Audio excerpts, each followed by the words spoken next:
যারা সৌদি আরবে ওষুধের মামলায় আছেন, বাংলাদেশ থেকে প্রেসক্রিপশন নিয়ে আইছেন, ওইটা দিয়ে কিন্তু আপনি এই দেশে মামলা যদি হয়ে যায় আপনার, ওইটা দিয়ে কিন্তু মানে সমাধান করতে পারবেন না। ওষুধের মামলায় এখানে জড়িত হয়ে আছেন তারা অবশ্যই আপনার বাংলাদেশ থেকে আপনাদের যে প্রেসক্রিপশনটা আছে সেটাকে সত্যায়িত করে নিয়ে আসতে হবে। সত্যায়িত করার জন্য কি কি ব্যাপারের প্রয়োজন হবে?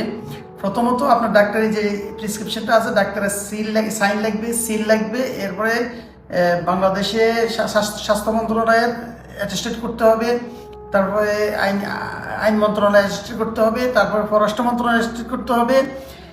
এই অ্যাটেস্টেড করার পরে, সিল মারার পরে এই পেপারটাকে অনুবাদ করতে হবে, ইংলিশ টু আরবি অনুবাদ করতে হবে। অনুবাদ সহ অ্যাটেস্টেড করা প্রেসক্রিপশন অনুবাদ সহ আপনার পাসপোর্ট কপি সহ আপনি যখন জমা দিবেন মন্ত্রণালয়, তারা আপনাকে ই অ্যাপোস্টেল একটা পেপার দিবে।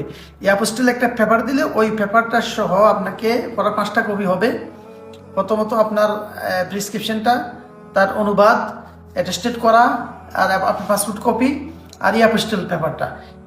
এই পেপারগুলো আপনি অবশ্যই বাংলাদেশ থেকে নিয়ে আসতে হবে। আনার পরে এখানে আমাদের সাথে যোগাযোগ করলে আমরা ইনশাল্লাহ এই পেপারগুলো সহ আপনার মামলার ধারাগুলো আমরা উপলব্ধি করে আপনার জন্য সৌদি ফুড অ্যান্ড ড্রাগস অথরিটির নিকটে আবেদন করে আপনার জন্য একটা ক্লিয়ারেন্স পারমিট বের করে দেবো। এই ক্লিয়ারেন্স পারমিট দিয়ে আপনি আপনার মামলার মধ্যে দাখিল করলে তারপরে আপনার মামলা থেকে আপনি রেহাই পেয়ে যাবেন ইনশাআল্লাহ।